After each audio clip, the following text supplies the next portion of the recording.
எங்க படிக்கணும் அப்படிங்கிறதா முக்கியம். எப்ப படிக்கலாங்கிற டாபிக்ல வரேன். பொதுவா சொல்லுவாங்க பசுமரத்தாணி போல பதியும் அப்படின்னு சொல்லி. நம்ம தமிழ் முன்னோர்கள்லாம் ரொம்ப ரொம்ப ஞானிகள் சொல்லணும்னா. பசுமரத்தாணி போல எப்ப பதியும்னு சொல்லியிருக்காங்க? பிரம்ம முகூர்த்த வேலை நீங்க கேள்விப்பட்டிருப்பீங்க. 4 to 5:30, அதாவது 4 மணில இருந்துச்சுன்னா 5:30 வரைக்கும் பிரம்ம முகூர்த்த வேலை. அந்த நேரத்துல படிச்ச அப்படின்னா நல்லா நினைவுல நிற்கும்னு சொல்லுவாங்க.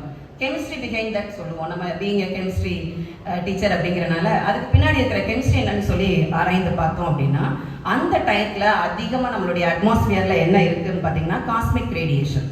காஸ்மிக் ரேடியேஷன்ல அதிகமா என்ன கண்டென்ட் இருக்கும்? ஆக்சிஜனா, ஓசோனா, நைட்ரஜனா, ஹைட்ரஜனா, கமான் ஆக்சிஜன். வேற எது தேவை? மெமரி பவருக்கு. மெமரி பவருக்கு எது தேவைன்னா நைட்ரஜன். என்ன தேவை?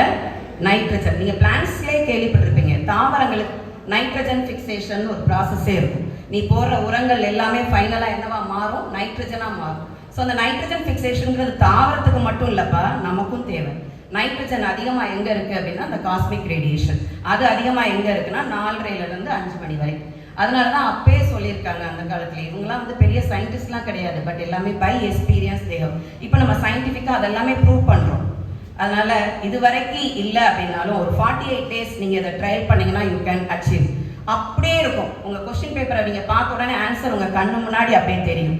ஸோ அந்த டயத்தை மிஸ் பண்ணிடாதீங்க, சரியா? ஸோ அது உகந்த டைம். அதனால எப்போ படிக்கிறதுக்கு அப்படியே வச்சுக்கலாம். எப்படி படிக்க அப்படிங்கிறதுக்கு 2 டெக்னிக் மேம் சொல்லித்தரேன். இன்னைக்கும் நேற்று ஒரு முந்தா நாள் தியாகராஜா காலேஜில் ஒரு ப்ரோக்ராம். அப்போ போயிருந்தப்போ ஒரு ஓல்டு ஸ்டூடெண்ட் சொன்னான், குடுக்குன்னு ஓடி வந்தான். வந்தோடனே மேம் நான் ஒரு கொஸ்டின் உங்கள்கிட்ட ஒப்பிக்கணும் அப்படின்னா. என்னடா இவ்வளோ நாள் ஆச்சு? இப்போ BSc chemistry second year in Thiagaraja college. இப்போ போய் ஒப்பிக்கிறேன்னு சொல்கிறேன் அப்படின்னோடனே ஒப்பிச்சான். நீங்கள் எல்லாரும் வேதியியல் தான் நினைக்கிறேன், கெமிஸ்ட்ரி ஸ்டூடெண்ட்ஸ் இருப்பீங்க. அவன் ஒப்பிச்சது 12th ஸ்டாண்டர்ட்ல இருந்துலாம் இல்லை, 11th ஸ்டாண்டர்ட்ல இருந்து ஒரு கஷ்டமான ஒரு டெஃபினிஷன். என்னன்னு நீங்க கெஸ் பண்ண முடியுமா? வினை கட்டுப்பாட்டு காரணி, லிமிட்டிங் ரியேஜன். ஜஸ்ட் 4 lines தான் வரும். இருந்தாலும் அதுல இருக்க வாக்கியம் அப்படியே எழுதணும்னு சொல்லி மேம் கரெக்டானு பாருங்க. கடகடன்னு ஒப்பிச்சுட்டு எப்படிப்பா இன்னமும் ஞாபகம் வச்சிருக்க, செகண்ட் இயர் வந்துட்ட அப்படின்னு சொல்லும்போது அவன் சொல்றான், மேம் நீங்க சொல்லி கொடுத்த அந்த PQRS technique plus pomodoro technique ma'am அப்படின்னு சொல்லி. ஸோ இன்னைக்கும் அந்த சீக்ரெட் நீங்க கண்டிப்பா தெரிஞ்சுக்கோங்க. அப்படின்னா ஒரு பேராகிராஃப் எடுத்துக்க. Any chapter, any lesson, any subject எதனால எடுத்துக்க, ஒரு பேராகிராஃப் எடுத்துக்க. அதை நல்லா ரீட் பண்ணி முடிச்சதுக்கு அப்புறம் Q ஃபார் கொஸ்டின். நீயே அதை திரும்ப திரும்ப கொஸ்டின் கேட்டுப்பாரு. ஒரு டெஃபினிஷன் படிக்கிறேன்னு வச்சுக்கேன், ஒரு டெஃபினிஷனே படிக்கிற, என்ன படிக்கலாம்? இப்போ மின்முனை கவர்ச்சின்னு படிச்சுக்கலாம். அதை நீ கொஸ்டின் பண்ணி பார்க்குற. எத்தனை கொஸ்டின் படிக்கணும்? மின்முனை கவர்ச்சி என்றால் என்னன்னு கேட்கக்கூடாது. மின்முனை கவர்ச்சினா ஃபார்முலா என்ன, டெஃபினிஷன் என்ன? மின்சாரத்தை செலுத்தும்